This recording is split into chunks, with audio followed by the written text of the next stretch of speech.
Okay, we should be live now. Welcome to the Clutchic, or welcome back. It's been like a month, Yeah, I ish, think it's been close to a month. almost. I've been away for 3 weeks, and so it would have been 4 weeks ago when we did our last show. Um, You look a bit shorter, mate. What happened? oh shit, that was not a good time. Not a good time. Uh, Actually, I probably would have not gotten shorter, but elongated a bit because my head just went whack.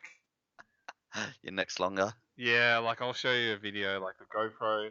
I had a GoPro mounted on my helmet, and it has a hinge on it, and it just like flipped over. So I'm getting around to getting through all the content. Like last night, I was transferring all the videos and photos, and it said taking ages. But I realized I actually didn't take that much videos of drifting, or very much. So that was part of my goal. But I think I was injured for a while. Anyway, as always, introductions. I'm EG, and I guess I'm the small person this time. So the You are. big screen is Greg. Um, Welcome. Yeah. So where do we start? As always, the news. News. What's the I don't news? even know. I don't even know what we've missed in Where the last. there's been I think three international events, four international events maybe since we last spoke. Yeah, I don't know. There's been a lot going on, and don't think any of us have kept up that much. Was Drift Masters? That was just before. Yeah, that was just before you went away. Australian Drift Masters, not European Drift Masters. I don't know. I was away when it happened. So When it was on when I was in Japan when I arrived. okay, Yeah. yeah. So So I missed out on that. I don't think they did a live stream anyway because I think people no, were they didn't. But screaming for a live stream. Glenn Ormerod ended up winning the drive in Rob White's 350 for Oh, yeah, cool.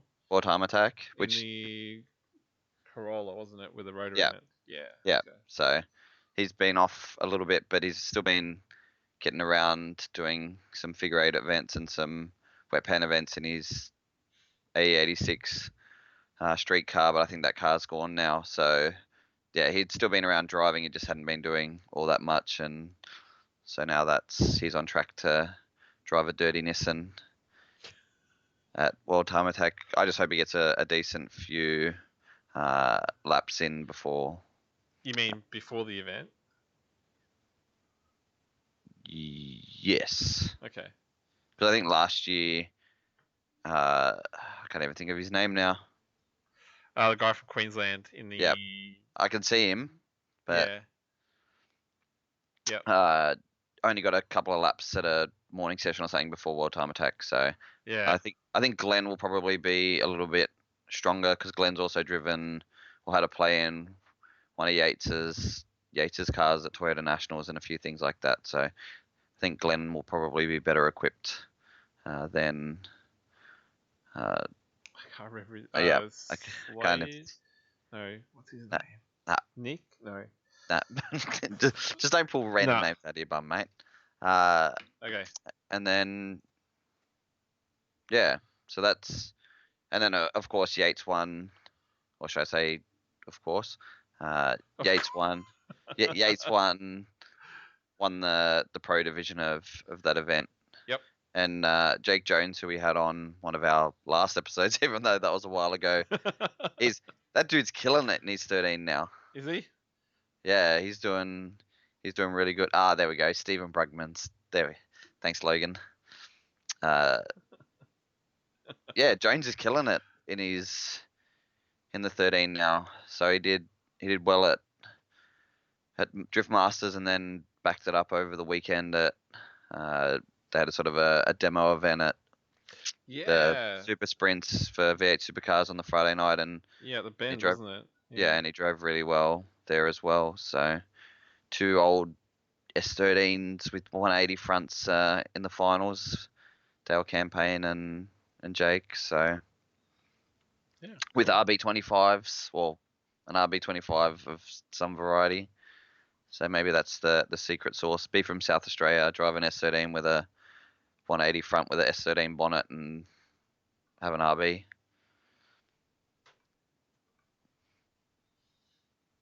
Sorry, I was just readjusting my screens because I couldn't see. Yeah. Yeah, I really didn't keep up with any of that stuff at all.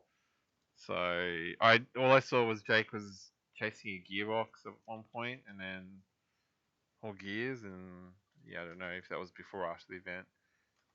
Jake was chasing him before. Well, it was before, and then Dale had broken a gearbox after night qualifying. Before? Yeah, something No, like that. no, They like did at an the all event. nighter. They did an all nighter to get it running or something. No, I think they got it. They changed the gearbox in record time on the ground between qualifying and the battles or something. Yeah, right. Okay. Yeah, cool. Good on them. So yeah, Dale's been killing it too. Yeah, just a lot of good consistent driving coming out of South Australia. Those poor guys have been absolutely smashed with events because this weekend's their first round of the summit. Well, the Summer series. Summer Series, South Australian Series, whatever it's called this year. Yeah. So yeah, first round this weekend already. So those guys are getting laid out with events. So that's just a 1-day event at Malala. Custom course supposedly. So it'll be interesting to see if they do something that we haven't seen before, but time will tell with that. Yep, and those guys been pretty good live streams recently, so we'll probably see something. Yeah, their poster says that they're going to go live, so that should cool. be good. Awesome. What else has been on? I've driven like 18 events since you've been gone. Jesus. My car's still running. No, I've only driven one. That's so unusual for you. Well, I did drift school, and normally if I was in either of the 14s, every time I went, and I can tell you every single thing that's happened, something broke to end my day. At the start of the day? Nothing broke to end my day. I drove all day. How was it? Was it fun? I don't know. I got bored pretty quickly, but being forced to do tandems is why it's good. It's good to go there and have to do tandem runs. Lead and chase. Yeah, the leading part's not too bad, but having to chase all day is good. So the car's just a bit boaty, and I let Steve drive the car, and he scared me a bit, but it came back in one piece. So were you in the car? Or yeah. Okay. He drives like a bit of a wanker. He does like accelerate super hard, put the foot on the clutch, jam it into the next gear, and then hold the clutch down for ages before he lets it out. And I'm like, what are you doing, mate? Like driving like you live in Bankstown. I don't know. What was he doing? I don't know. Just being weird. Okay. And then he throws it into the first corner, and then goes, "Oh, just so you know, I haven't done this layout before." And I'm like, "Oh, fuck, here we go." So, yeah. And then I let Mitch from, I can't even think of his last name. Mitch from Apatari, the one who absolutely ploughed the wall at High Tech all those years ago. Blue S13, then yellow 180. You'd know him to see him. I let him drive it too. Okay. Same deal. Goes through it in the first corner and goes, "Oh, maybe I should do a sighting lap. I haven't driven this before." Mind you, they're both over the other. They're both over the other side instructing. Have been instructing at Drift School Australia for a good year or two now. So yeah, but they're separated. They don't cross over that wall. There's not a wall, mate. It's some light towers. Oh yeah, well you know what I mean. It's like the empty water barriers, but they hang out over there, and then sometimes those guys come over and have a play. Yeah, so yeah, I slutted out the 350 a little bit, and it came back in one piece. Unlike when you drove it. Hey, it came back in one piece. I was broken before I even got in the car. Ah, whatever, mate. Team Red Stage. Faint motion, safe to let them drive the car, but Team Red Stage not so much. Were they actually drifting? Attempting. Okay. Attempting. I don't think any of them are watching at the moment or listening. That's all right. We can still talk shit. Okay. But yeah, it was good. The car still works, so can we get some more New South Wales events going? Because I got a car that works most of the time now. So. Oh yeah, there's a new one coming.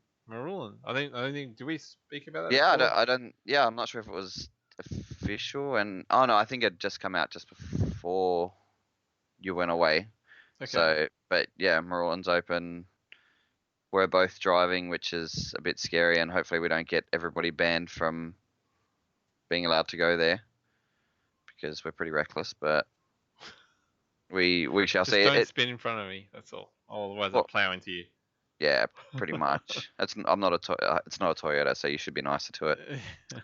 Uh, I guess the main thing for that day, for people who haven't, weren't invited to come and drive it, is that, from my understanding, speaking to Nick, is that throughout the day the layout's going to change a couple of times. They're going to be trying out different parts of the circuit, different directions with numbers to just see what it does with decibel reading and flow of traffic and all that sort of stuff. So while they're going to try and push for as much track time as possible, it could be limited track time depending on how things go and moving things around and trying different things throughout the day. So we're sort of getting a group of trusted guys there who have done Revo events before. Not necessarily your most skilled guys, but just a list of guys that that Nick and the rest of the Revo guys are comfortable with and speaking to, and knowing that they're not going to do dumb shit when they're asked to move to a different spot, different direction, all that sort of stuff. So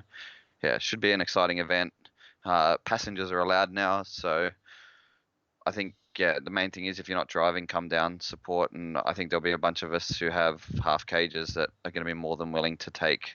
I think they talk of doing passengers fairly cheap, so hopefully we can get a good rotation of just getting as many people to go for rides in any car to get an experience of that track and build some excitement around that, and hope that long term, my understanding is if this event goes well, there's potential for a date this year, if that date's still available after all this goes down. I don't know if I'm supposed to tell people that, but uh, but it's good. Like that's yeah, Means more tracks. More tracks is yeah, good.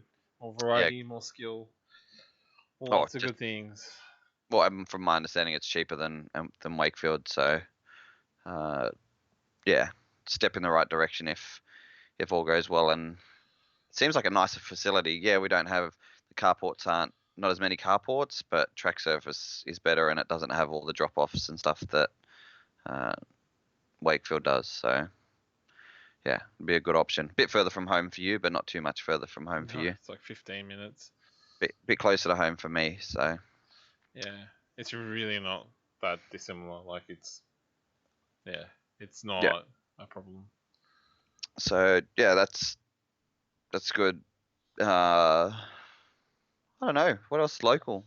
The beginning day that Oh yeah, Revo put Revo's. Yeah, feelers out for. Revo's looking at doing beginner day. Uh, it's not actually too far away if it all goes ahead. A little bit more expensive because they're going to cap the numbers, but yeah, really smart concept. Uh, not sure what their total plan is with it yet. It'd be cool if they could, shut down the burnout section for what used to be the burnout section for a little while and let people do some donuts and stuff like that early in the day just to get a feel. Just because Wakefield can be so unforgiving on cars if you do run wide and stuff like that. But I'm sure Nick and the boys have that under control. So have you seen how Luke does his beginner days before they start their No. run? They have what he's got so they start off on the front straight and he puts two cones out. So you do a couple of figure eights, just getting your counter steering feel in, and then you head down towards turn one. So it's pretty cool. You sort of leave the gates, bust a couple of donuts around some cones, and then drive off from there. So stuff like that might actually be not a bad idea because gives you an opportunity to get some of those basic fundamentals and getting that counter steer in before you actually hit a corner. Yeah, that's good. I think getting that feeling over OC is probably the most important thing because I have done some instruction and a lot of people sometimes they can't sort of feel the difference between oversteer and understeer, and then they just keep turning the steering wheel and just understeers like crazy, and then just trying to get them to differentiate oversteer, understeer is good. But yeah, really wonder how Nick has gone with Wakefield, because I know I did try and sort of run or organise beginner days through IDA IDA. back in the day, and I did do like a couple of one-on-ones when. So I don't know if you ever did this course, but it's the The short Schlong? course. Yeah, Nah, that I've never course. done the Schlong. So that means that the other half is accessible. Like Yeah, it's not really being used. when they had the So burnouts and all that going on. yeah, so they still do that sort of um, track layout before, even when they didn't do the burnout. So I said, why don't we try and take some people out and the guys that are beginners, and then get them to do sort of donuts or figure eights or something in that sort of unused section, which is quite big. Like Wakefield's really wide track, so I said, look, there's like 3 corners you can sort of separate people on. And the straight as well. So you can get someone on the last corner just to do like the entries or like the exits, the power slides out. Same with the top corner. Maybe the top corner I wasn't really that comfortable with, because it was like the um There was the well, flag marshal. yeah. There's a Yeah, tower there and just a bit of a drop off and all that, but yeah. And then you've got the burnout area, which is really wide, yeah, and you can get enough speed to do like a handbrake entry or clutch kick into a cone. And so we tried doing that. The Wakefield guys at the time, because the staff have changed since then, they weren't really happy with it. But I mean, I couldn't see the reason. They just said they didn't like it. But we were completely separated. There was no like other cars coming through. The cars that were like running at a pace, they were separated, and they never went onto that section of the course. So I don't know what sort of risk that they saw. yeah. Everyone was very spaced out, and yeah, they It just weren't happy depends with what the it. insurance. Yeah, I guess it depends on the insurance company for the track and all that.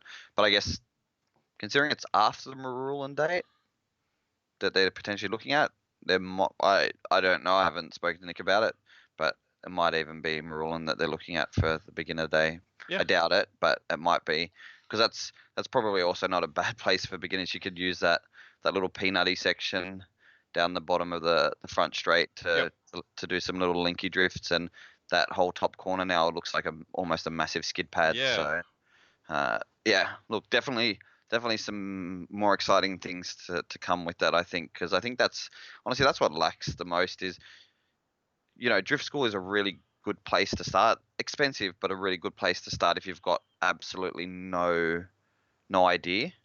Uh, but then there's no There's no next step. There's like it goes from uh, that onto you're on the track with everyone else, yeah, and there's no. It's like a gap. There's yeah, no and it's a hole. yeah, and it's not even just that side of it. Like you got Emerson commenting about his first time at Wakefield, and he had only done one other track day at Raleigh, but somebody like that's been around the scene a long time, so the comfort of even showing up to the event is there. So then it's just a matter of getting your head around, the techniques and all that. You've just got to get yourself settled into the driving side. The hardest part with even a regular day is just the intimidation of not knowing anybody, not understanding how the flow works if you haven't shown up to a drift event before, all that sort of stuff. So the beginner days are probably going to go off fairly well with that sort of crowd, and at least, yeah, it's you don't feel like you're the only person there being new. So Yeah, and it means more people. It means there's more money, and it means more track days, and we can go drifting more. well, you can't. So Soon. yeah, so it's definitely exciting. Those boys have been doing a lot of things. Uh, It's also been the announcement of Flash is holding an event at Figure Eight in over the October long weekend.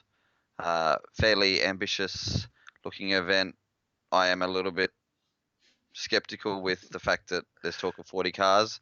I did help run Super Drift, and even with 24 cars, we struggled.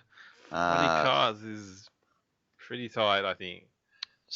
but that's aimed at, you know, beginner level competition. So wish them luck with that event. Hopefully it's good numbers, because hopefully it means something else will grow out of it. In this sort of region, so people aren't having to, if they want to do a New South Wales sort of local series, aren't having to drive all the way up to Raleigh with its poor judging from those Newcastle boys. Have you See, actually been to one of the events? Not since those two actually bothered to show up and judge. Okay. So I'm still just going to talk shit about them. Okay, cool. I don't think they're going to listen anyway. Nah, Dylan used to, but Not that's anymore. good. No. We'll know if he does, because He comments. He'll comment like crazy. Yeah. Yeah. So that's good. But yeah, hopefully that that means something more is going to happen locally, because to have to do a step from that to the All Stars is a bit of a extreme jump. So yeah. Okay. And last round of DCA Queensland got pushed back a week, I think. A week or 2 weeks. So if anybody okay. listens and is interested in that, just keep an eye on dates. But I think most of the guys are local Archie guys anyway, so they would be fairly on top of that. I was actually going to try and get up there, but the date change doesn't work all that well for me, so no go for that one. Bummer. Yeah. And then I guess internationally, heaps has been going on. There's been a couple of rounds of D1. There's been a round of FD on the track that was not that great. We spoke about it on our last episode, and then it was on that weekend. Most of the drivers were very unhappy about that layout. We spoke about it the week before, and then you were gone after the event. Okay. So, did you watch anything from it? No. Okay, Not yet. that's good. No. It was just I haven't super even watched. Yeah, I haven't watched anything that was local at the time. Yeah. Yeah. Just super awkward layout. Like we had spoken about, that there was potential for it to be fairly awkward. I drove it on Assetto Corsa. That was the fast, slow, fast, slow. So how did it go? Look, when you've got James Dean saying that every lap felt different, it's not necessarily good. What does he mean? Like he just could not get comfortable. Is that because the surface changes, or no, just because the layout is weird. And just some of the visual markers and having to cut between the walls and all that, just on their vloggy stuff and on social media, it's like even in the interviews during the live stream, he said just couldn't get comfortable. So he qualified first and won the event. Yeah, and said it was Waterhouse 1-2. Yeah. Yeah. No. What was the event before? No, that was the event before, but Okay. Waterhouse was, I think, 1 and 3 in qualifying, and then 1 and 3, I think, in the finish. So Jeez. It's an awkward layout to drive. Adam LZ jumped in and qualified first in Pro 2, and then bombed his chase run in top 16. So driving on Assetto Corsa, I found when you hit the first zone, and That's second the left-hander, isn't it? Yeah, and the jumping across to the next zone was really short. How long you're on power? Like it seems like you're going to be on it for a while, but you got to really slow up the car and try and get the car back across the track and settled. Yeah. And then even the next part, once you'd come between the walls onto the new surface, same sort of deal. You're sort of trying to extend it and then trying to reflick it along the wall. But the judges have put it in as a touch and go, which didn't really make much sense when it should have just been made a full outside zone along the wall, because it's like it would have almost been a drift course that you would have been more happy with, almost like Nishi when they run it for FD Japan, where you sort of throw the car in, you come through a sort of a slow point, you straighten up ever so slightly, and then you reflick into another slow corner. Yeah. but it was only a touch and go on that outside part, which meant people were falling, either just doing it. The criteria meant you only had to dip in there and then you could come out of it, rather than using it as a full zone. And James Dean was using it as a full zone, but he wasn't getting credit for that. But yeah, I guess if it's not in the criteria, then Yeah, you just- couldn't. Yeah, But there was you guys- shouldn't get rewarded. Yeah. Yeah, but there were guys able to do it. But I think part of the reason for the touch and go rather than the zone is you were running your bum along a wall that was, the deeper you got, the more it jutted out, I guess, because you're against, it's reversed radius. So, yeah, I think so. As my understanding, after the event, they got Michael Esser to drive it the other way, Okay. the way they had originally intended running it. Yeah. So Okay. supposedly they had got a local guy and a Pro-Am or a Pro 2 car to try it the other way, and the bump was really violent coming down. Yeah. But those guys also aren't set up the same way that the FD cars are, with the couple of big bowls that they run on. So it seems like there might be a chance that next year they run it the opposite direction. So Well, that's what Ryan Lontaine, was saying, that he drove it and he said it was way too We drove- severe he drove it in a rental van. in a rental van. Yeah, he drove it in a van, or like a rental car, just sort of not drifting it, just Okay. yeah. And I'd imagine that they're pretty soft suspension. Yeah, but if you're hitting it square on, it's different to putting Oh, four see, tires coming he- down individually. he didn't sort of even imagine it that way. I I don't- don't who know, I don't knows? know. Okay, speculating. Yeah, but even Yeah. so I've been trying to drive it the other direction on Assetto Yeah. Corsa, and you just make it so that you come in early. You just come in early off it, and you sort of run a mid to inside line coming down into it, and you end up not banging it too hard. So Yeah, so you sort of like slide across the yeah, transition rather than how it between- is rather than Yeah. how it is at Calder Park, where you come in like full sideways down the Yeah. Okay. embankment. So it'll be interesting to see what they do next year. But yeah, stand-up driving wasn't too bad. Kengushi shit oil all over the track, so that sort of made the whole event a bit. But yeah, it just doesn't sound like.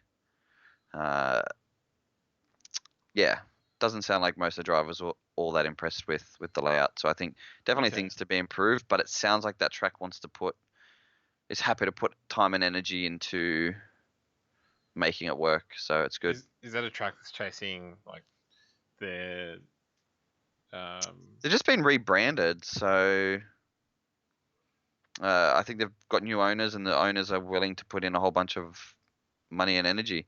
It was interesting because the Indy cars were actually there this weekend just passed, which I thought was a bit strange, that with Indy coming, that they would happily let, most of the venues Yeah. here are like, don't let drifting anywhere near it for before few weeks. an Yeah. event? Yeah.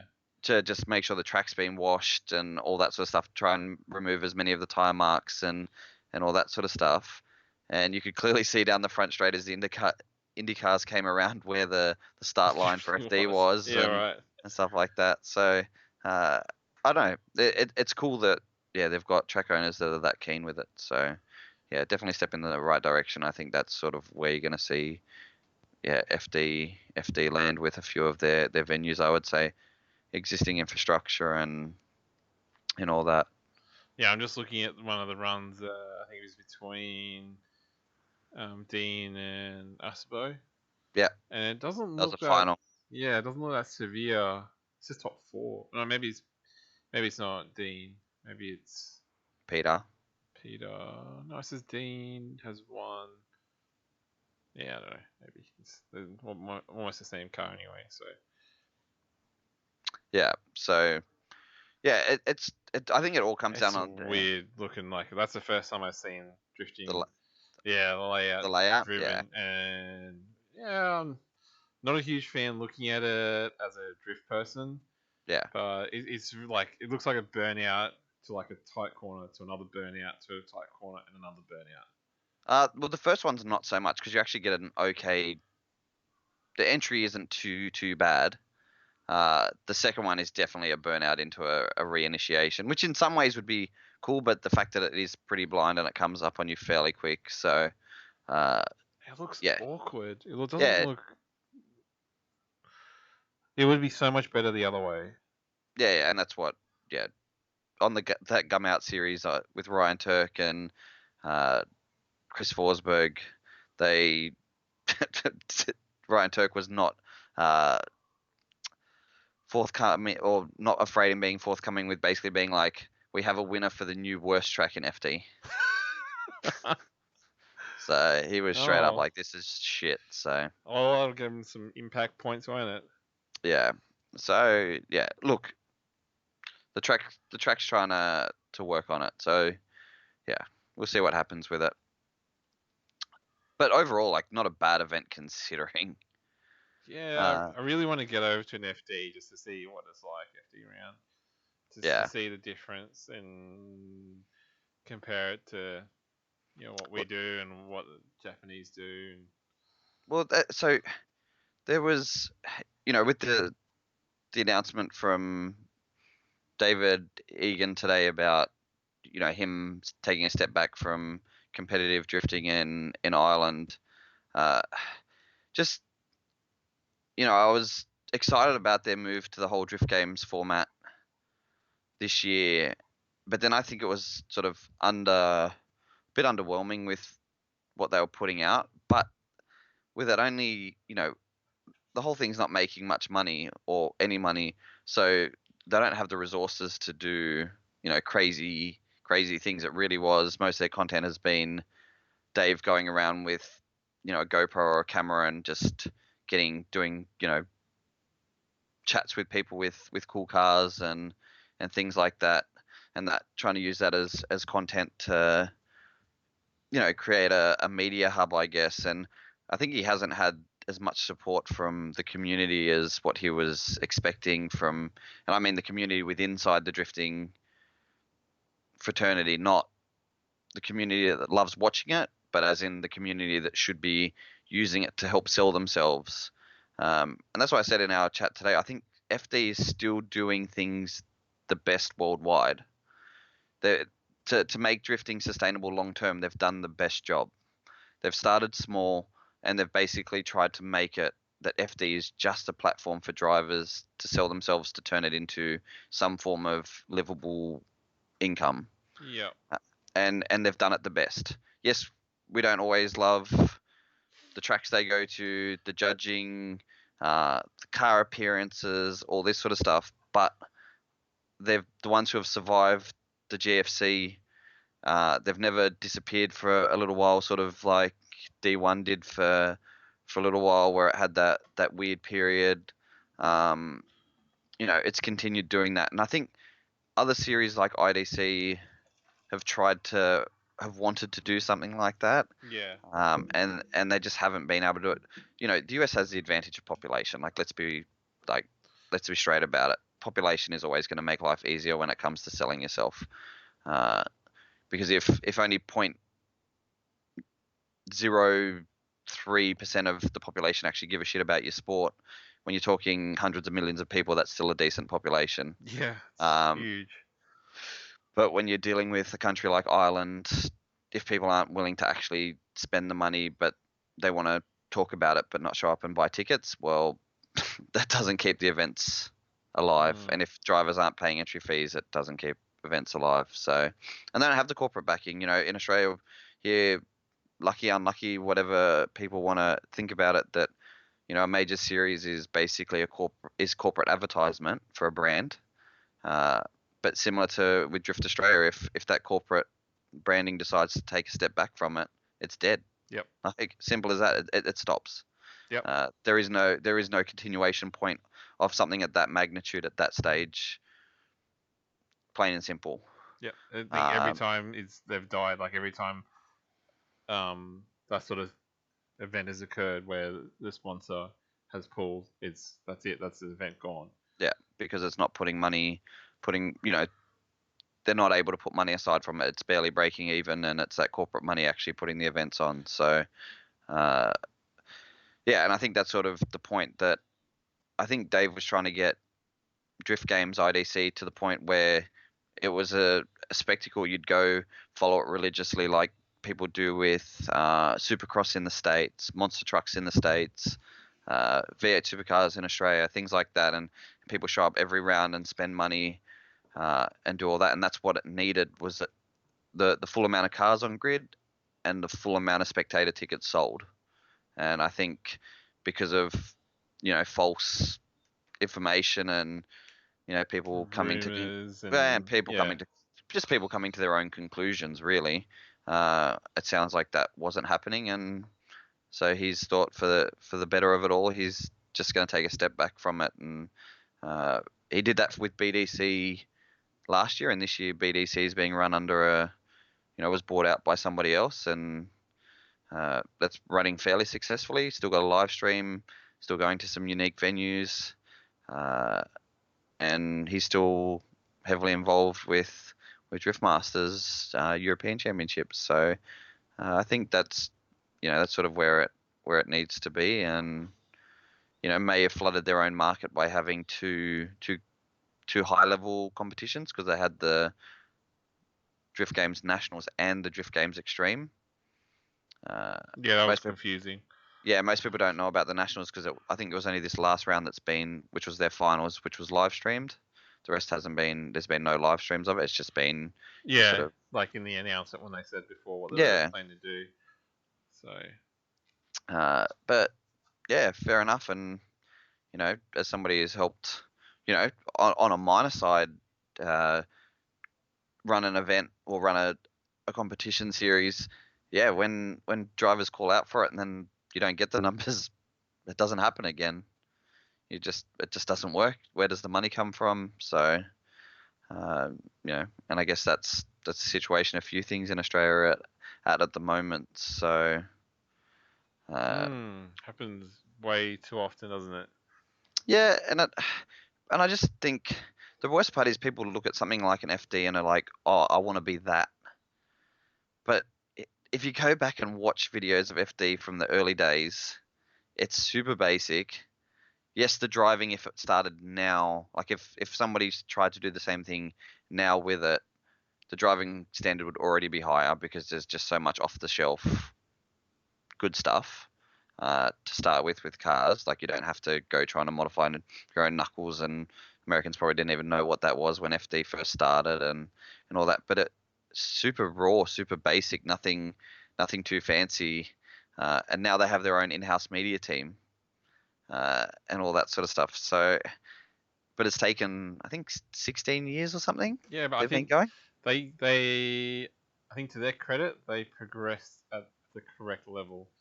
So, like the correct rate. Yeah, so yeah, that's what I'm saying. They didn't jump. There wasn't this sort of surge where people had to keep up to that standard. Yeah. It was like as the promoters, I guess, were capable. Yeah. I don't know if that's the right word, but then the drivers, they sort of went up together, and then, they all grew together. Yeah. Rather than being dragged up, and sometimes when they're sort of let go, they just start drowning. Yeah, big time. And the fact that they've never relied on a corporate sponsor. They've had many, like, they've got lots of little corporate sponsors, but they've never relied on selling to a title sponsor for the championship. So I think that's just what people have to look at, is not where FD is now, but how FD got to where FD is. And I think even if you're running a super, basic state level comp, or not even just a local comp, is just how and why they did some of the things that they did to get where they got to. And everybody wants to be there super, super fast, and the bits and pieces of it, are way cheaper to do now. Like, they've been, FD from fairly early on was doing the live stream thing, and that would have been costing them a bomb, and that sort of stuff's come down, substantially in price since then, and gotten easier to do. But then they've pushed it to add more cameras, add more all interesting camera angles, angles, wireless camera angles, all that sort of stuff. So and that's all part of the progression for it. But it'd be nice to think that we could have something like that here, but again, population is a massive thing, and I guess unlike Japan that had other people try and do other things within it, which damaged it a little bit. Because wasn't the D1 thing once they kicked out Suchiya that everything went a bit wacky? Didn't they kick didn't they kick him No, out of he started D1, right? And then he got kicked out of D1 and shit went a bit. I don't know if he started. Or he I was I heavily think involved with it in the early days. yeah, I think it was a different media group, like a promoter that actually Yeah. saw an opportunity in it, and then they um sort of gathered the correct people, and then it like went crazy, and so that Yeah. was good. And then yeah, I don't know what happened. I think it was actually it could actually have been the GFC that Yeah. actually screwed him up, because it was around that time, now that I think about it, that But didn't he leave and then he try and start Drift Muscle? yes, but I think he got kicked out.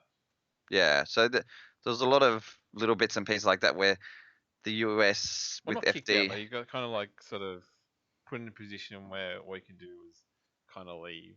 Yeah. Yeah. Yeah. Like you got to jump before you're pushed. But so the US really hasn't had that sort of thing go on where lots of your other countries or regions of the world have had, uh,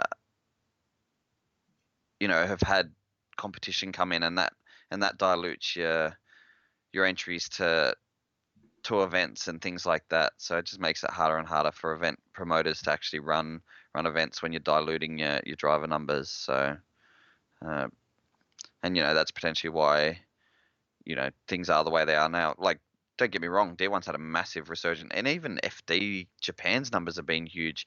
I look at FD Japan's, and this is probably going to piss off some people, but it's a little bit amateur.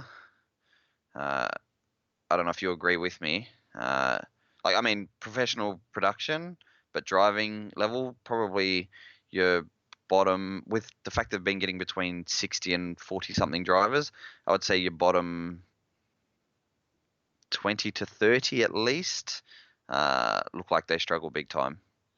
So, Yeah, I wonder about, because like I've seen some of those guys before and they struggle, but I think I really want to sit in one of their briefings just to see like the perspective of if the criteria is communicated in a way that they understand. nah, like some of it comes down to just purely the way it's driven.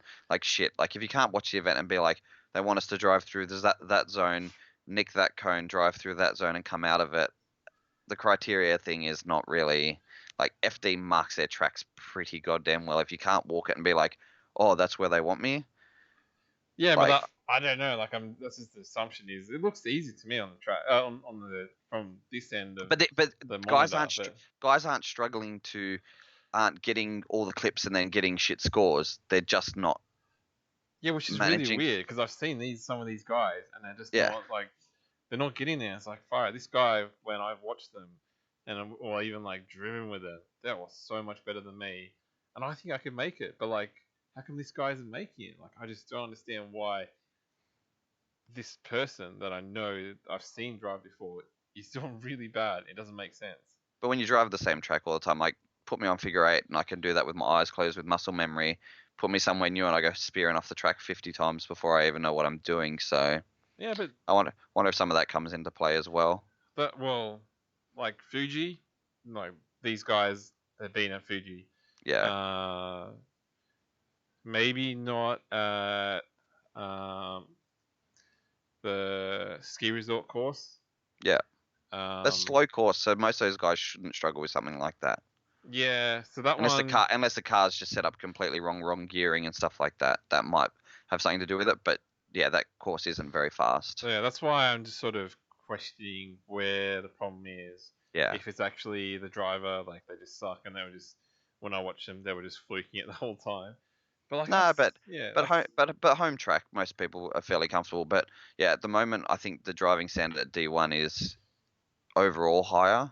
But the fact that they cut themselves down to a top 16 also brings up the quality of the show. Uh, so Logan's asked a question: is live stream or YouTube miniseries better than better value than TV? Uh, have you watched any of this Hyperdrive stuff? Oh, I watched half an hour of it last night before I went to Okay. sleep. So so That was interesting. yeah, and Yeah, so it's fairly cringy to start with, but it's funny the relationships that the commentators, like even the UFC commentator, like to start with, you're like, oh, he's a bit of a dipshit. But then because of the amount, like I think it was shot over about 30 days, they were yeah, there, um, and you know the commentators fall in love with these drivers, right? Like they build relationships with them, they fall in love with their character, the cars, everything about it. So they get more and more emotional as the series goes on, and it's it's interesting because I've had people at work be like, "Oh my god, like we've been watching it and all this sort of stuff," and you're like, it's crazy to think that's all it's taken for appeal for. Like, yeah, it's not supposed to be full drifting, but it's basically a drift show. Like, there's a few cars in yeah. there I that know. that aren't, and they Yeah, struggle. but they Um, say it's drifting, so then they associate. yeah, Because I got back to work today, and the amount of people that spoke about it was interesting. Because they're like, "Oh, did you watch that series?" I don't have Netflix, but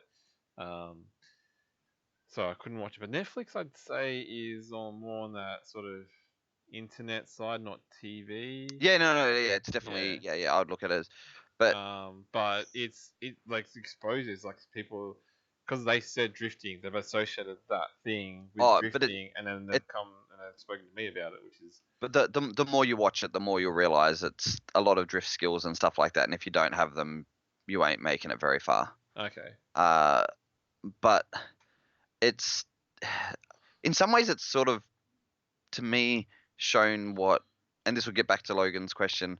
It's shown what drifting's lacking, or a lot of series are lacking, and that's people falling in love with the characters that are within it.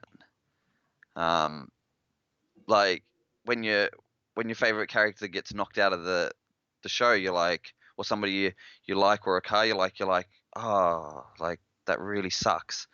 And it brings Yeah. that reality TV sort of feel to it, like you're watching a Yeah. Survivor or a Ninja Warrior or whatever. And I think, yeah, that really is. But see, that's what FD's platformed itself to do fairly well. Is you get these big arguments between your Chris Forsbergs and your Chelsea Denovas, and I think maybe in some ways drifting, uh, everybody being trying to be too nice to each other has been bad for the sport in some ways.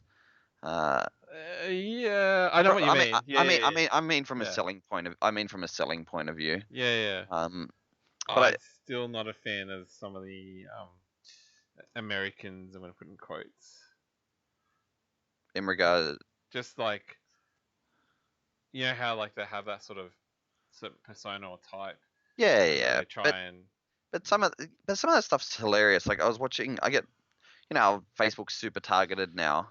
I I've been getting some NASCAR stuff show up, and there's this on one of the road courses from a few years ago, one of the in the truck series, and they're coming around the last corner, and this guy, he's coming second, and he's like just noses ahead, drives the other bloke into the wall, and they both stay planted on the accelerator, and the guy just keeps driving him into the wall and drives across the finish line ahead because he's just keeping his nose ahead by being on like this 45-degree angle in front of the other car. And then they get into like a mad punch on after it, yeah, this sort of stuff. But the guy still wins the race. yeah. But like in V8 supercars, they'd both be chucked out of the race and all that sort of stuff. So it's that Americanization of some of that stuff that I think, I'm talking, Yeah, I know. I'm talking like your TV Yeah, production yeah. or your Netflix That's style stuff, and that's sort of what this Hyperdrive has like brought as yeah, well. very much like a reality TV where there's like conflict and people Yeah, enjoy like even though they say why don't people get along, but they enjoy watching that conflict and yeah. when people crash and burn and do all that shit. Well, That continue watching this. There's a few bits of like decent sized drama that ends up going on, and it yeah, that's the sort of stuff that's contagious and sucks people in. I'll be interested to see if they do another season and to see if they bring back the same drivers or they bring in new drivers, or it's a mix of both. Just because it's you've had almost 10 hours of footage to fall in love with, not people but characters. Their cars and them are characters. So, and I think that's sort of where commercialized drifting needs to sort of look at itself, because you can't just sell the sport in its raw form, because it's not worth anything really. Do I think TV or internet miniseries, whatever? Look, internet's always going to be a better At the platform, and moment, yeah. look, the reality is Maybe not 20 years ago, but these days, yeah, but even now, anything that's shown on TV is now uploaded to the internet within a little while. Like even All Stars being on Speed Week is put on. Speed Week's uploaded to their website every week and it's been like that for years. yeah. So that's So not new. that'd be internet, not TV. Yeah, but that's what I'm saying. So the internet's still, even the TV channels are finding the internet is still better for them than TV itself. Yeah. It's just a difference between that they can control the ads that are being shown, really. With TV, what I've found is older people have spoke to me about drifting on TV. So these are people 55, 60 plus. Yeah. And they've said, did you watch that drifting? I was on TV. And like I normally say, I haven't watched TV in like 2-3 years, or even probably longer than that. But then you get a lot of older people that I think they don't want to involve themselves with computers or Netflix or Foxtel or whatever. They just want to click the remote on their TV, and that's what they do. Yeah. So I think the target audience is different between. But if you were going for the what I think would be better crowd would be sort of the younger, sort of middle-aged crowd. You'd go on the internet. But see, so this was interesting with doing drift school on the weekend. I took a lot of older dudes for rides. Like, I'm talking like 40-plus-year-olds, and they were there to do the driving side as well as the experience side. And I said to one of them, and I think this dude would have been late 50s that I took, and he'd gone and done the other side, and he's like talking to me about stuff. And I said, the more dudes like you that come into this sport, the better for the sport. Because most of them have earned their money. They want to play, do some fun shit. And the fact that I feel like we're missing a lot of the younger crowd now. Your Waterhouses and guys like that are actually fairly unique cases that come into it, and your Glenn Ormerods and stuff like that. I don't feel like at most of our track events that it's those guys that are actually driving. You're looking at guys who are in their mid to late 20s and well into their 30s and stuff, who are driving or coming back to the sport, who are young in the early days. Most of your younger ones who used to be the ones super hyped about it are playing Fortnite, trying to win $4 million at a Fortnite World Championships and stuff. Well, that's what they're saying in Japan as well. Is like if you get the drift demographic in Japan, there's not many young guys. It's all like people my age up. Like that's where the bulk of it is old people.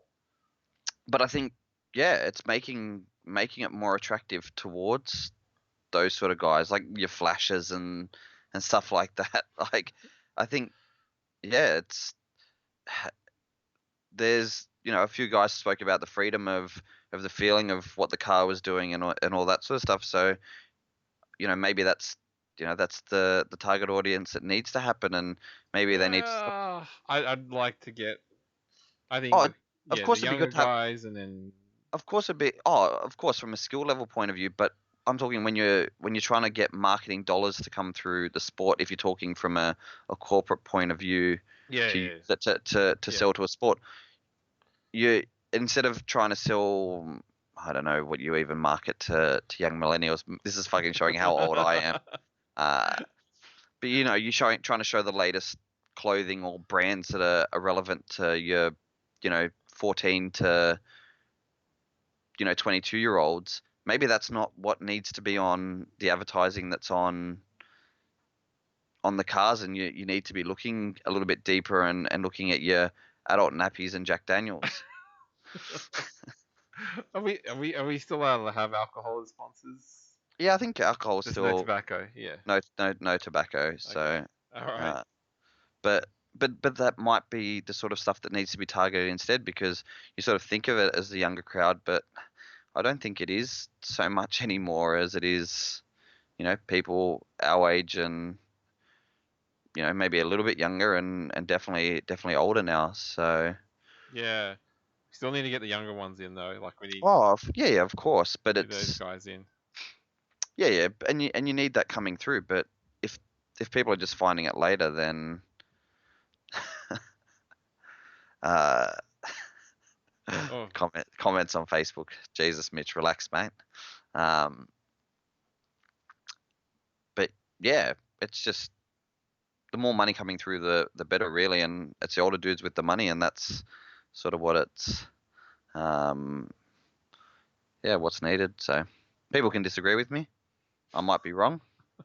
But yeah, definitely a fair few older dudes coming through. I took one 14-year-old kid for a ride, and I'm like talking to him and being like, you're playing on, what do you know about drifting, all that sort of stuff. He's like, oh, I play on Forza and all this sort of stuff. I'm like, all right, so you go home after this, speak to your parents. You need to get a steering wheel, and just get the basics down, get the hand movements going, and it'll help you once you can get a car and stuff like that. So, trying to suck those ones in, but yeah, you realize that the older dudes are the ones with the money that can potentially jump into it. So, yeah, I think it's just interesting times for the sport, and maybe we are looking at the wrong demographic, especially in Australia. And I think if you look at FD, they've kept it sort of in the industry, so it's sort of relevant for anybody who's into cars, really.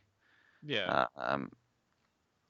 So, and that's, but yeah, I don't know if you have anything to add to that, but No, I think it was good points, and I do tend to agree. But it would be nice. Like having said that, it would be nice to get some of the younger guys because they just not they don't seem to be interested. Like cars are not a thing. Like before, I guess back in the day, whatever day that would be, people were like interested in going showing off their cars or getting a car. Like, even if it was just put a stereo in it or something like that, it was like driving around. But these days, people they don't seem to care about it. They just see it as they don't even see it as like that vital sometimes because they just say, "Oh, I just catch a bus." yeah. Well, the most interesting thing I found when asking people about how much they knew about drifting when they jumped in the car on Sunday was, have you been to a drift event before? And everybody that I took, and I think I took a good 20 people, said no. Never been to a live drift event, and yet They have probably paid, don't even know it's on. but they've paid to go to on a drift experience. And I know they've probably seen it on like Red Balloon or something and just been like, oh, that would be cool, that would be fun, Tokyo Drift, blah blah blah. But Tokyo Drift is what, more than 15 years old now? I know that's a long time. 16, isn't it? Something like 2003 or that. 2000? No, 15. Oh, Google. So it's it's not riding on the coattails of that sort of stuff that the people are 2006, so 13 years old. Yeah, so that people still know about it. Yeah, there are kids being born now that are playing Fortnite that don't even, that movie was made before they were even born. Yeah. So that's not where people are finding out about it. But yeah, it's trying to get some continuity between them going out and doing those experiences, then enjoying it, and then where it continues on from there, and trying to get some retention across the board. So yeah, it's definitely trying to get a little bit more of that. And I guess the fact that we're flooded with so much information in so many different places, and like, do you advertise on TikTok now to try and, I don't know, like I haven't even downloaded TikTok, like it's like the new Vine or something. Yeah, like, it looks like I'd, it. I sound more and more like. I so swear, yeah. every week I sound more and more like you.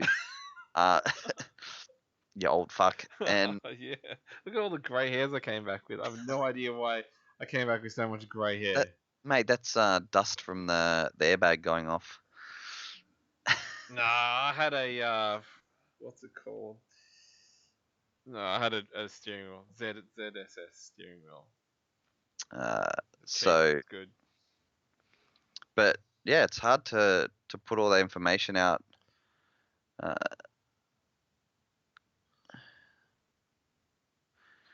yeah, as Logan just said, the fact that when Adam came out, most people didn't even know Archie existed, and yet as soon as he came out, a whole bunch of them knew Archie existed. So it's Yeah, I wonder how different um Luke's like attendance has been since that event. Like huge. if His beginner day, like his beginner nights, which is every couple of Tuesdays, yeah, he's had 30 plus cars every time. jeez.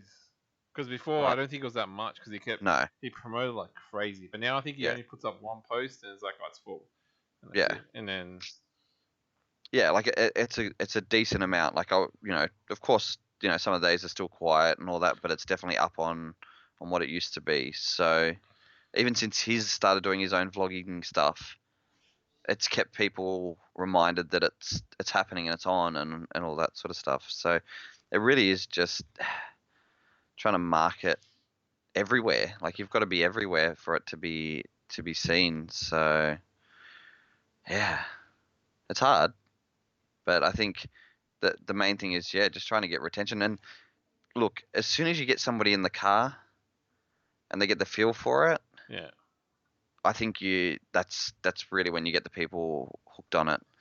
There's only so many times you can watch it before you're like, all right, I'm a bit over it. And again, unless it has a storyline to it. But you jump in the car and you get that feeling under your bum of the car dancing around and moving around, and that's it. You sort of that's the feeling that you want over and over again, and that's the druggy part of drifting. So if you can get people in with that, then I think you get people caught. And I think that's to me that's the main thing. It's something I really want to offer to the Revo boys now that I have a car that will do a crap load of laps. Is just I'm happy to take anybody. Like if you've got randoms who show up, 'cause that's the hard part. Most of the time, you don't want to take people don't want to take randoms. You want to take your friends in the car, especially when they're charging $50 for a wristband. Your mate doesn't want to pay $50 to only go for 2 laps or something like that. They want to be going all day with you. And so I think it's just at those days trying to get people into cars and get that feel for it and just get addicted themselves. So, but just interesting in the last little while being out at a few different events and actually being able to drive, and then seeing the demographic. I don't think I've ever seen you drive this much. This is like probably 10 times the amount of driving you've ever done before you got the Z. I think that I've seen. This is me doing about as much driving as I did in the first 12 months of me having the 14. I was driving like every figure eight event there was, and that was like stock motor, stock turbo, no boost controller, nothing, just drive. Yeah.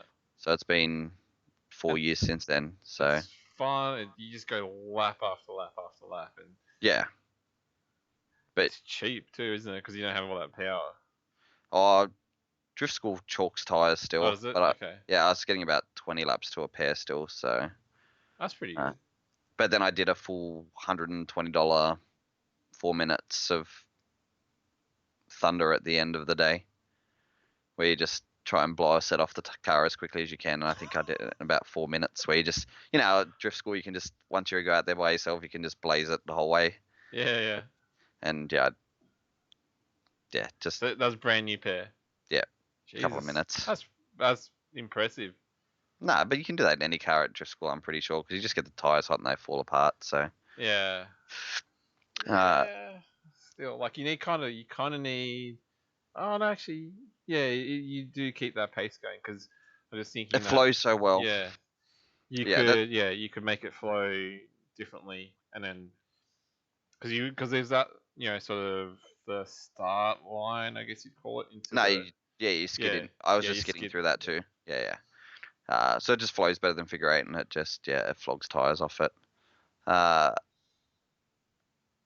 one make series would be fun. Just a whole bunch of 350s Z yeah geez like and and they said that we were talking about that I think with Steve with Falcons and yeah. this was like 5-7 years ago when we were talking about that and I thought that'd be cool but it's hard like No, of course, but it'd just be yeah, like it'd be fun to do it'd just be fun yeah as a driver. Like it wouldn't be a spectator event because like it would be a good spectator event if you love drifting, but as like a trying to get people to become addicted to it from watching it, it's probably going to be fairly boring unless people are like trying to run into each other, which would be pretty fun. yeah Uh, I think the tires is the closest thing like having yeah, of just course. one make But tires and of but one I'm talking size about from a reliability point of view and all that sort of stuff. It means yeah you don't have to worry about your 5 minute calls unless somebody's written somebody else's car off, and yeah or it means you don't have to worry about uh, if somebody breaks their own car because they should be able just to go jump in somebody else's car and drive it because it'll be the same car anyway. Yeah. I guess you could tweak it a little. Like you need to leave some things open to improvement. No, I'm saying But yeah, just generally the it should be the same. I'm saying just the drivers event, like, and yeah, that would be pretty fun. But it was interesting. No Ty, neither of us going to QR Matsuri because cars get stolen. And Irish It's people almost spin out in front of you. it's almost been a year, so yeah, almost a year since 14 went bye byes.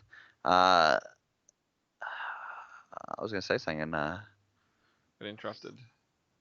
my thought process left my mind. Uh, yeah, I just wish my car was faster.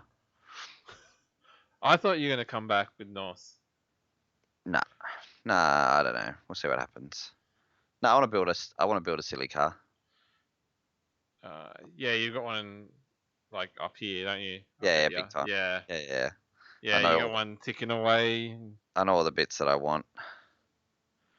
So, you know what's funny? And seeing more and more of the guys doing all stars and doing some interesting things with cars and gearboxes and diffs and all that. I was looking at Winters again the other day, and Yeah. it's not that much more expensive to do a Winters over GTR stuff now. How much is GTR stuff now? Because Well, you're paying about like you but need to remember, I try and like get old bottom door and yeah. So everything. you're looking at, okay, it stayed about $2,000 for a GTR rear end. Yep.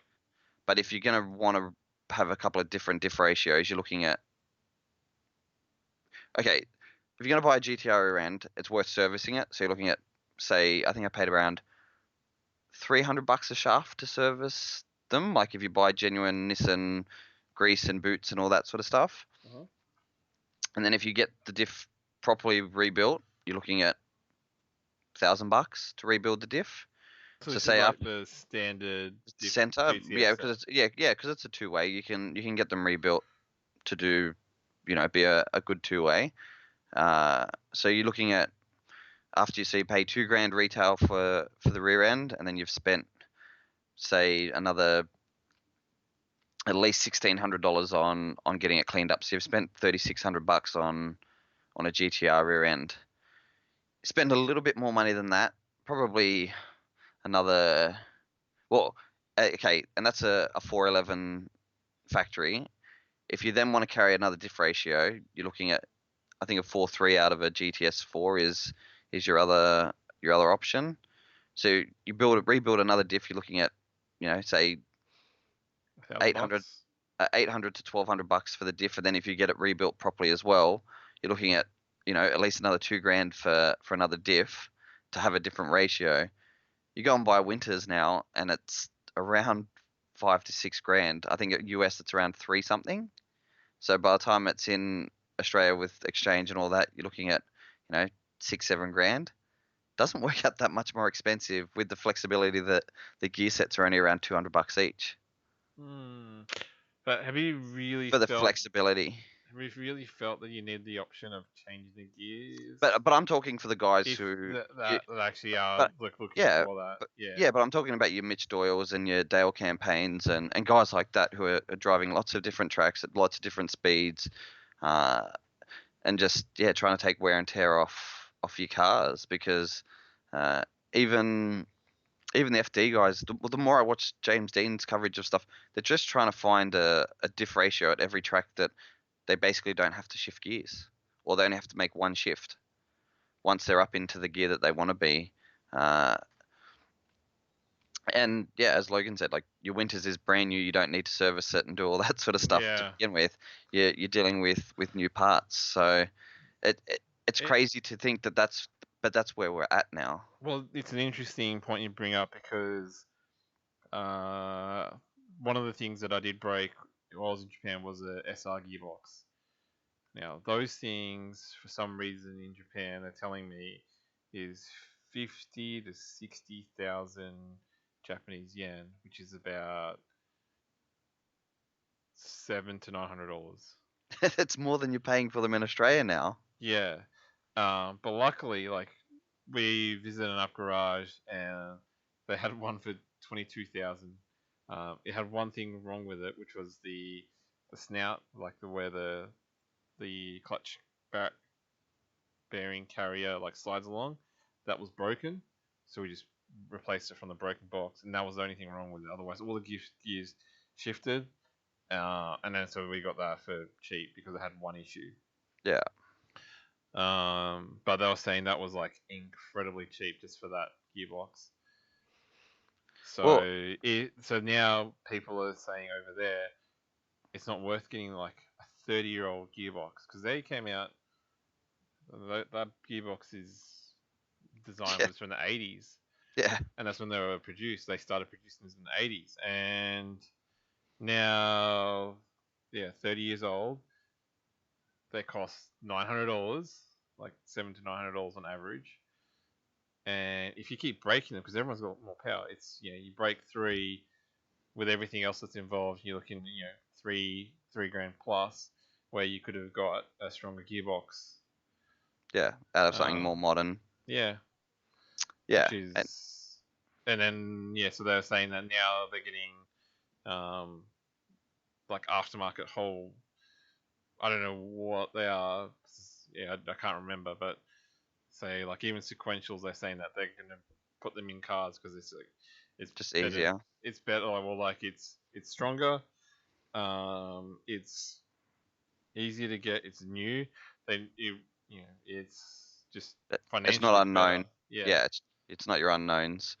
Yeah, and that's interesting that that's an attitude that even the Japanese are starting to carry now. It just shows you what the shift has been in the last 5 years, really. Well, probably even shorter than that. How many years have you been doing your Japan trips? Um, driving wise, this is our 8th year. Yeah, and so that's probably only an attitude for the last couple of years, but it's crazy to think that Japan, that used to be sort of hold on to things for as long as you can and keep making them work, keep them as standard as possible, now is just like just keeping it the same is just not worth the money anymore. Yeah, Uh, but yeah, the fact that more and more now you can almost buy a kit car off the internet and just put it in a unibody and you're ready to go. yeah. Well, So yeah. Other thing is SRs is crazy, and that big sort of push that everyone's doing to the Honda motors as the well. K's over there, Yeah. Well, not in Japan, but like just in general. just in general. It's it seems like it's way once you get set up in the K series motor, then it's gonna cost the same as an SR, and it's gonna get cheaper. Yeah, And it's newer engine, so it'd be a bit fresher. And I haven't really looked into it, but everyone says it's a way more modern design. yeah, yeah, and like the thing is, that especially in Australia with say your GTR rear end stuff is there's a cult following for your GTRs. So you've got lots of different people for different purposes trying to fight for the same parts. Where the reality is, for the drifters, we're not doing it for any sort of purity. We just want our cars to work. Where Some people are purists. yeah, Yeah. but your percentages are going to be smaller. Where your GTR guys and all that, they want them for street cars. They're hardly going to want some Yeah. sprint car rear end in their street car and all that sort of stuff. So they're less likely to break them and do all that. So there's just so many reasons that there's these I guess that generation of cars is becoming harder and more expensive to get parts, and we are having to look at that other stuff. And yeah, God forbid the day that EG actually has to buy an aftermarket gearbox of some variety for his 200 kilowatt, not even 200 kilowatt 180, because it's cheaper for him to buy a PPG I don't want PPG to do that. PPG gear set or something for his SR box than it is to buy somebody's standard SR box. Yeah, I don't want to do that. I've got Yeah. 3 SR manual boxes left. But for the price of selling them, it will potentially pay for that gearbox upgrade you want. Yeah. So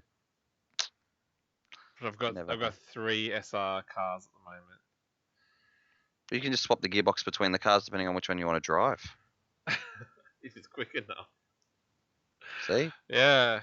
I'm a thinker. Yeah.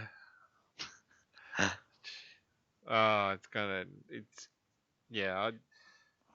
I wish there's a new alternative, because I know in Japan 350.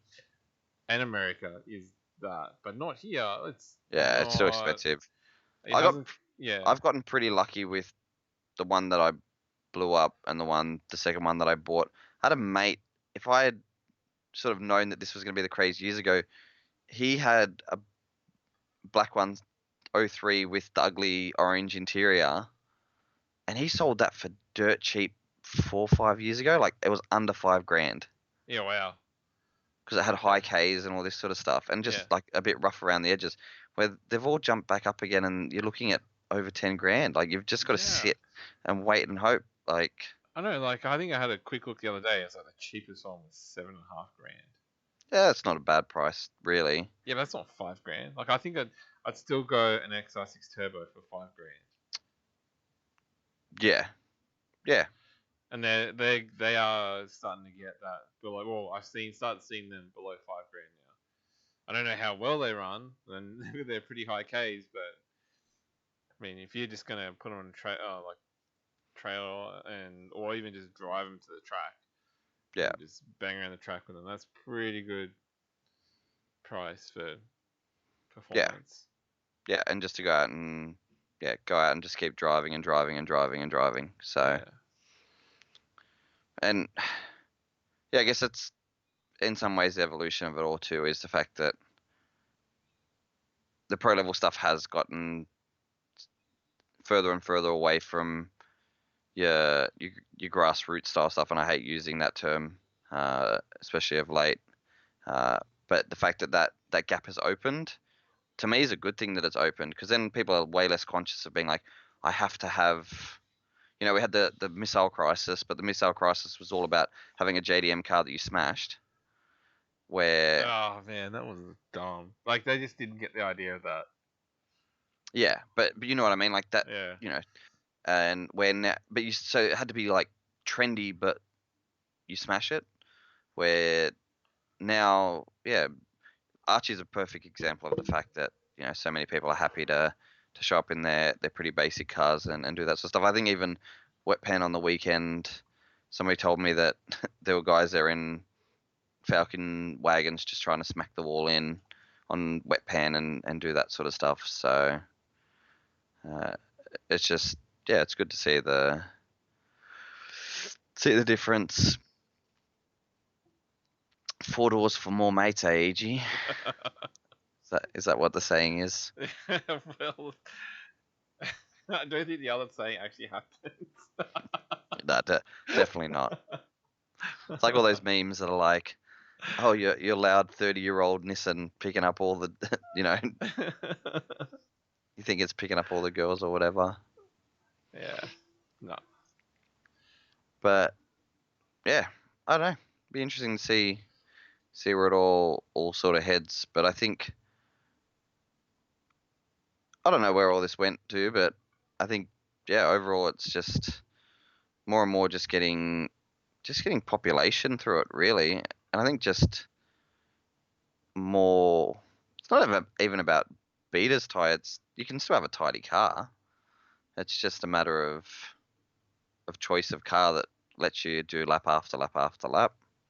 Uh, if that's what you choose to do, of course you're still going to have guys who want to have super low purple and pink cars and all that sort of stuff. But uh,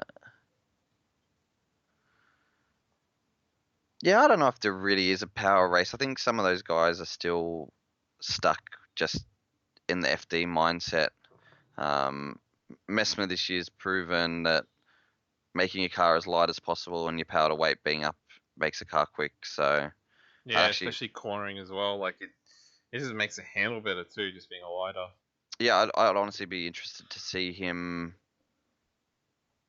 one of the bigger cars put on a smaller tire, or even just him on those tires taking on some of the bigger guys with with a proper start line to put an even run in, and just see, other than the drag race to the first corner, what they're like back, comparison to each other. Because I think, uh, I look at somebody like a Nathan Greenhill with his, what did he make, 600 kilowatt or something in the 25, and Nathan does it because he wants a cool car. Like, Nathan's got a street car, he's got a missile, like a practice car, and a few other things. I shouldn't call it a missile, a practice car. Yeah. That he lets mates drive and all that. And the dude just wants a cool car. We should probably get Nathan on at some stage. It'd be interesting to hear more about the build and all that. And it's he has that because it's cool and he can afford to do it and he wants to do it. He's not doing it because that's going to make him the best. Yeah, but that's some that person's mindset. So yes. Other people like. But people will look at it from the outside and think that they're going to have to do that to keep up with somebody like him. But he's literally doing it because he loves his RBs and he wants to have the most retarded RB, drift car in Australia. Yeah. But it's people have to segregate that. So it's Logan saying it's not an opinion that's what it's that it's a bit of a power race, but yeah, I don't know. Yeah, but I think he's partially right. Like some people have that mindset that it is a power race, but yeah, it's not necessarily always the case. Like if you get the right criteria, then it shouldn't come into play at a particular point. Like there's like a point where you need to move off the start line. So if you got 0 horsepower, 1 horsepower, you're not gonna get anywhere. But yeah. And I think that's also dudes not watching, or people in general just not following enough drifting worldwide to see where the development's gone. They think, because the cool things of cars making XYZ power is what you do, gets targeted on your news feed and what people are sharing and all that. Then you sit back and, perfect example is in FD, the fact that all the guys running JZs used to run 3.4s, and then as soon as the Waterhouse boys came in with 3 liters and a little bit toned back and just super reliable, everybody's gone, oh, let's just go back to 3 liters, it's cheaper, and we're able to keep up still. Like, simple as that. Like, enough for everybody to dumb it down. Yeah, you've still got dudes like your Dean Kearneys with 1,000 plus, like I think like 1,600 horsepower or something. It doesn't even look like it. Like he just. Yeah, but it makes like 1,600 horsepower or something in the Viper, and yes, it's been turned down for comp, but that's a selling point for that car. That's how they market that car. It has no advantage for him in the competition. If anything, it's probably a disadvantage, and why he had a shitty season last season. But that's how they sell the car. That's what his sponsors will want, because that's just how they market the brands. But it's only in that situation where here, I don't think No, it wouldn't appeal. Like you just well, unless it was, say, back in the day, Robbie Bolger with Kappa or something, and Kappa's like, we're going to push one of our superchargers to the absolute limit. We're going to put a 7-liter V8 in one of the Utes or the Monaro, put the biggest blower we have on it. We don't care about results. All we want to see is people just be like, holy crap, when you drop the clutch, and the fact that it just smokes out the whole place. But that's just a totally different marketing plan. If he happens to get good results off the back of it, is it because of that? Probably not. Unless, of course, you've set it up so that he can run, slick tires that are this wide with this much depth of solid rubber that will make it last the lap and all that. But yeah, I don't think that's necessarily where things are at. So, and if people are silly enough to do that and they burn themselves out financially, well, that's their own fault, really. yeah, still yeah. I think it is silly, and I think it's a shame again, if someone that is pushed there when they it's not. Yeah, it would be better if they didn't have to sometimes do some of the yeah, things where they just had to spend money unnecessarily just because of some stupid reason. yeah. And look, I wonder if if, say, FD had its time again and it was starting now and people were already in the horsepower race. If, say, Drifting SA has done the speed gates at pretty much all their events, right? So you've got to go through a chicane halfway down the front straight or whatever just to check up the lead car so it can't drive away. I wonder if FD had a huge discrepancy in the power, if that's what they would go to. And I'm sure they probably actually would. But because at the moment for them, the start chicane works, all the cars are fairly evenly matched with power. There's enough cars filling the grid at the moment to are happy to pay for the tires and all that. If that strategy had to change, I'm sure that strategy would change. If all of a sudden the tires manufacturers pulled out and FD goes, we have to keep this alive, you watch, they would be down on smaller tires, cheaper tires. They would change the way the run up goes to put tight battles.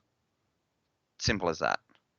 Can you tell the difference between Pro 2 and Pro 1 when it comes to how quickly they're getting around a course, when it's the difference between it being, say 35 seconds to do a lap to,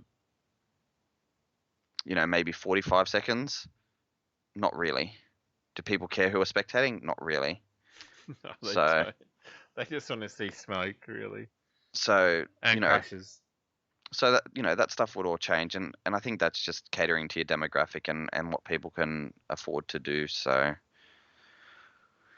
yeah, we'll see what happens with stuff. But yeah, just interesting times with big things like your IDC / Drift Games change of hands, and Flash with this event going on in New South Wales, and just the longevity stuff. So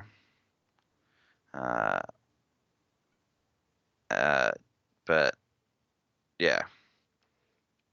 If anybody has any comments, I know there's only a few of you actually listening, but if any of you have any comments and want us to cover stuff, we'll probably keep it fairly short tonight. But I know it's been an hour and a half, but it's still short for us. But see, even your perspective tonight has been a little bit different to what your attitude had normally been after your trip to Japan. What do you mean? Well, like the part stuff and your outlook on some of it, knowing that, yeah, some of it's a bit scary now. Where it's going to go to from here, and how you make it continue in that way. Yeah, that's more of a financial sort of thing, I think, mostly. But in regards to the parts, but I don't know. What was the other things that you thought I'd? You're just like more mellow on some things, but maybe that was the hit. or old age. Yeah, it's probably old age. I'm starting to think about being safer and and things. Man, I'm getting old. Like, there's all these, like, even when I said there's not many young guys, there's still young guys turning up.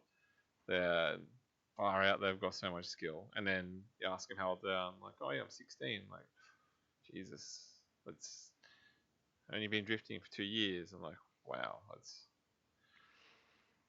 yeah, And they're always going to be your competition guys, and it's the same in all racing series around the world. It's those younger guys coming through that, you know, start to beat up your older dudes, but it's the older dudes in the sports that keep it alive because they're the ones spending money at your track days and giving it the stepping stones to that point. So yeah. It's interesting because they come in with talent, where the older guys they money. tackle it with money or experience. So Yeah.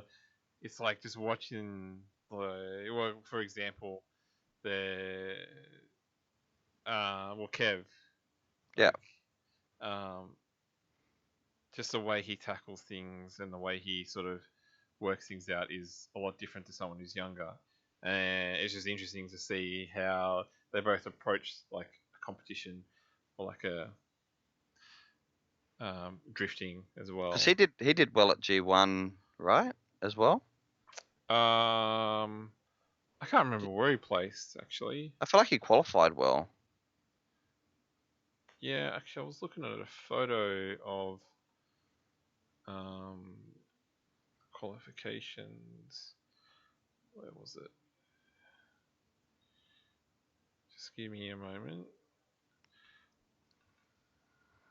Photo. So, Kevin, no, ninth, Oh, G okay. one, but Yeah, but he was there's a he few did that didn't qualify. EDS. He did EDS. No, so G1 was looking to be cancelled because they couldn't fill top 16. Oh, So a lot of people like last minute entered, and and Jake thinks he knocked him out top 8. when did he knock him out? So Jake would have knocked him out. It was top 16, top 8. Yep, knocked him out top 8.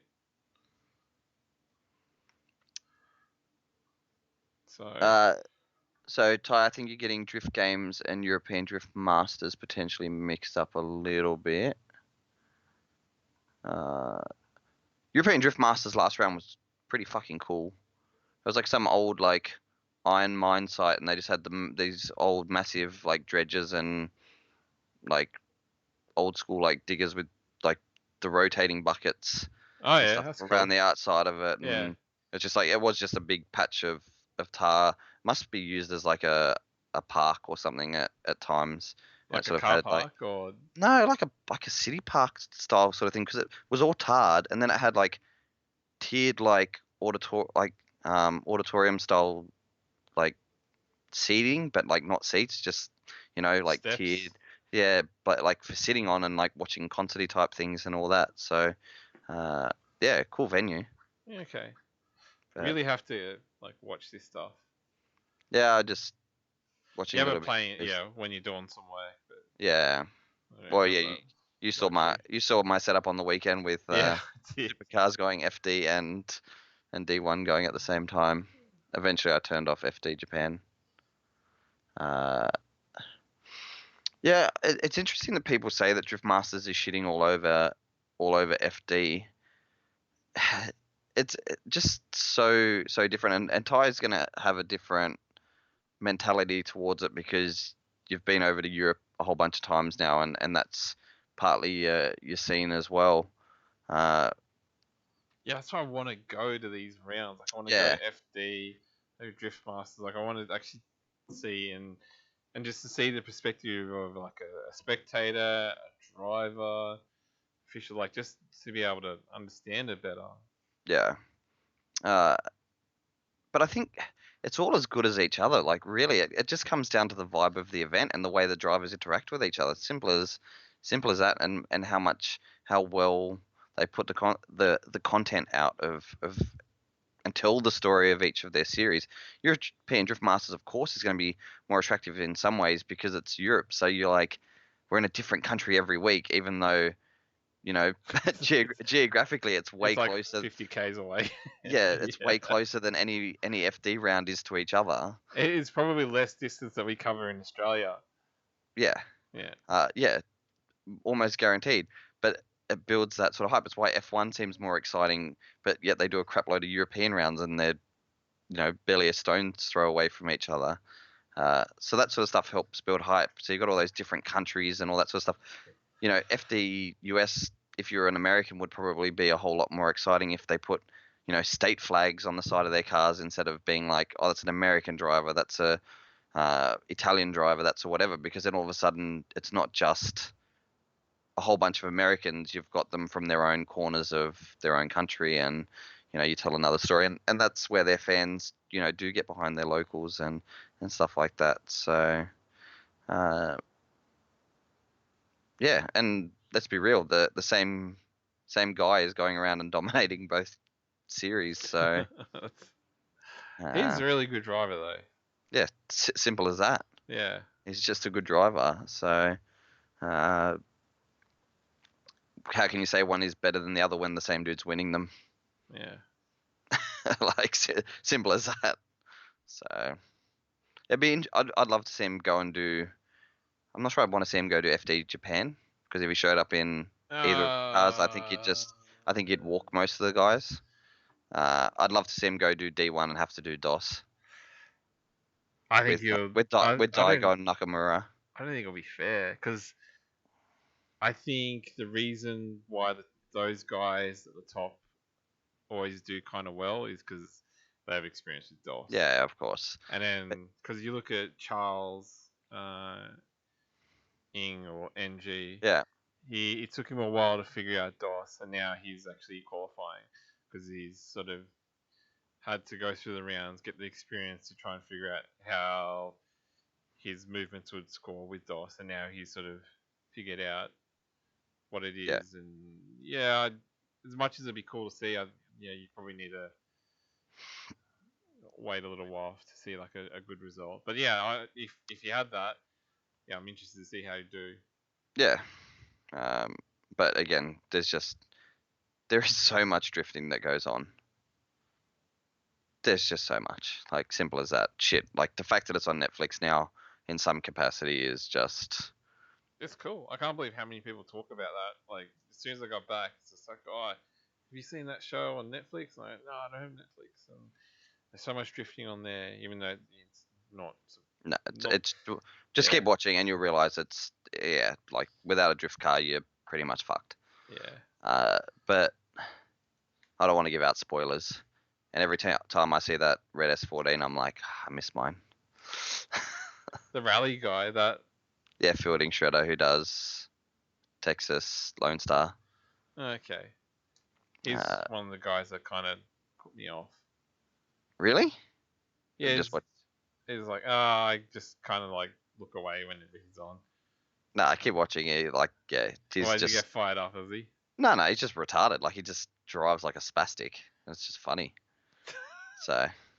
Okay, so he's the comic relief. Yeah, he just no fucks given, and because like when you follow different bits and pieces, like I know him a lot through watching a lot of the Texas coverage of Lone Star Drift and all that sort of stuff. So you build relationships indirectly with this, with these characters already. Anybody who else is watching, if you don't think the German ladies, German mum's hot, then you're not my friend anymore. She looks like this butch looking German woman in her AMG, and she knows how to drive. Like, she's a good driver. So me and my younger brother had a running joke about how she's the hottest girl on the show and stuff. But you'll see once you get there. All right. Okay.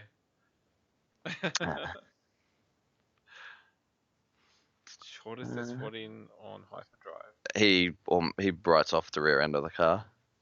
Oh, okay. Oh, lucky it's an S14. I'd already had Super Doof like the whole rear clip thing. Okay. So just try and keep up on. Yeah. Well, the other thing too, if you're gonna do like a full blown like novelty, well not novelty, but a crowd event for like the people at home. Do you know what the people that are watching that you know from work are probably loving?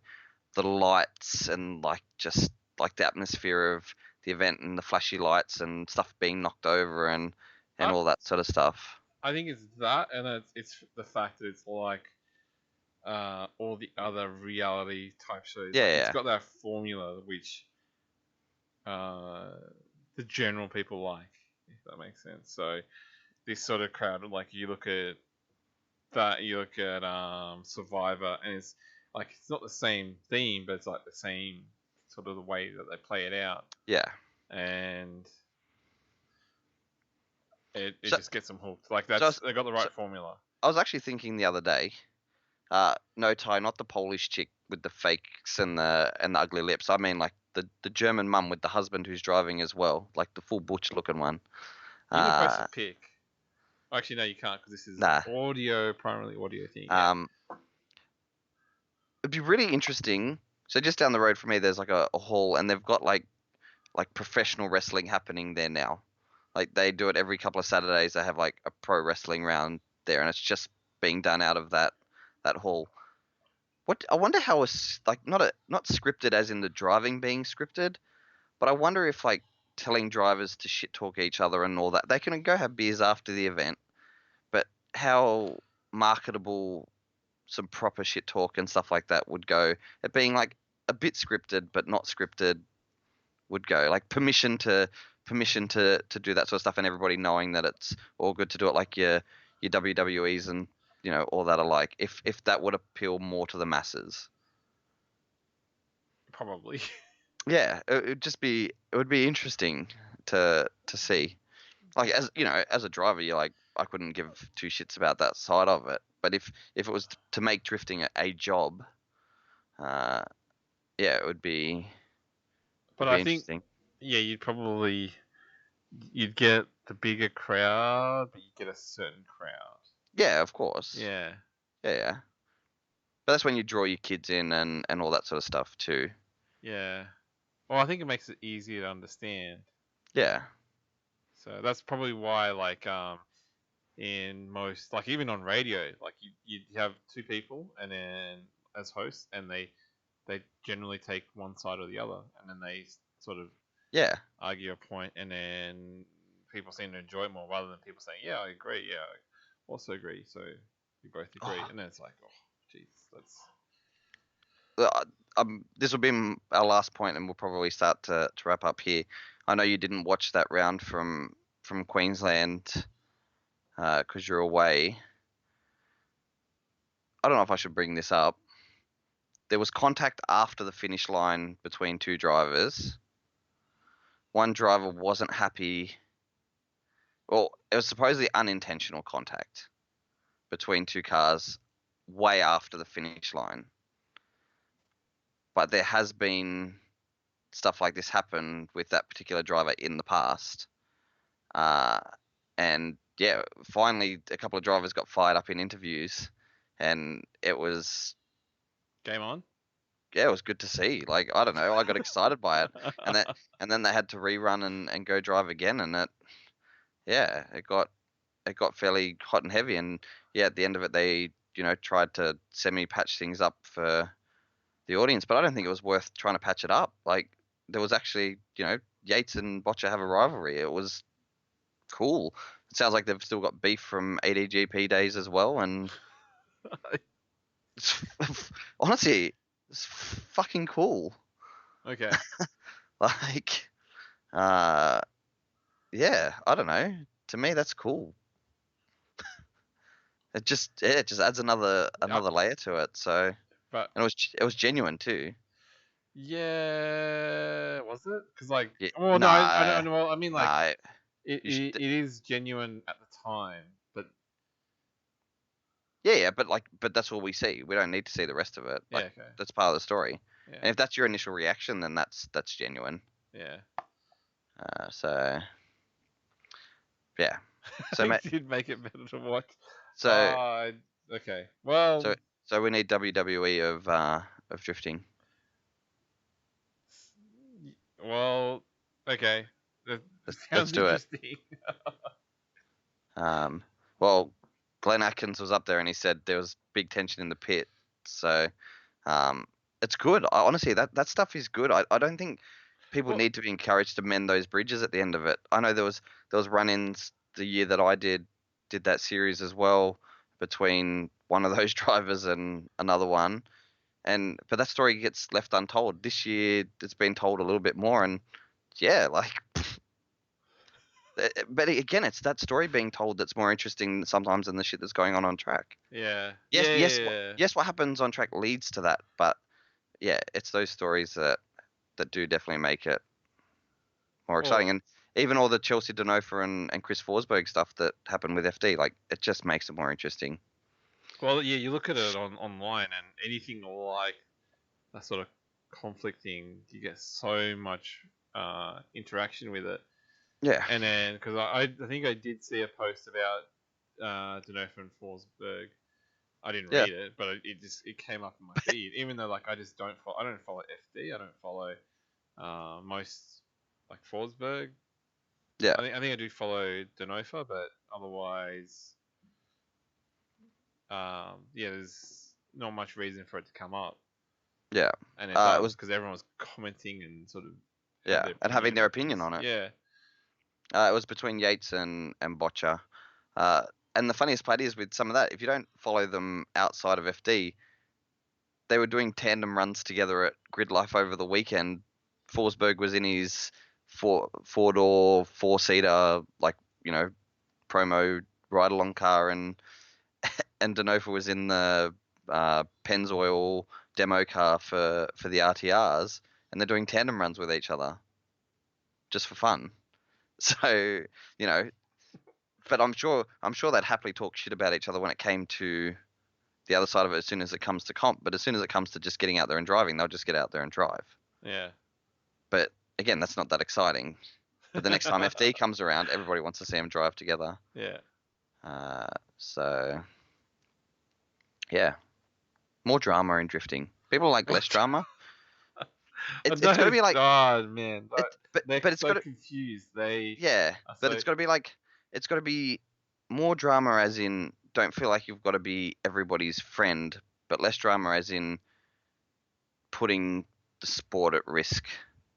And not showing yeah. up to events because you don't like so and so and all that sort of stuff. But if you just happen to not like somebody, you don't need to. Yeah, you don't have to shake everybody's hand. Like that shit just makes it more exciting. Uh, so yeah, but yeah, I'm excited. Big things in New South Wales happening, and yeah, big few months ahead really. So, uh, uh, Glenn, what do you mean no tension between the amateurs? Get those cunts fired up, make them hate each other, put them in teams, make them hate the other teams, and just get it going. Nah, then there might be some written off cars. Maybe not just yet. But yeah, next week. Well, as you can see, this week we didn't have any plans. Next week we probably don't have any plans. We'll work out what we're gonna do. Yeah. First week. Well, this is first round of SA this weekend, so we'll keep an eye on that. I think there's a live stream. See who does well in that. We should really get Greenhill on at some stage. His progression has been pretty interesting and pretty quick as well. So Yeah. but we get a lot of South Australians. We seem to We like do. South Australians. Yeah, but they're world class drifters. Yeah, they're pretty good. They are pretty good. Like Yeah. let's be real. So yeah, happy to wrap it up there. Yeah.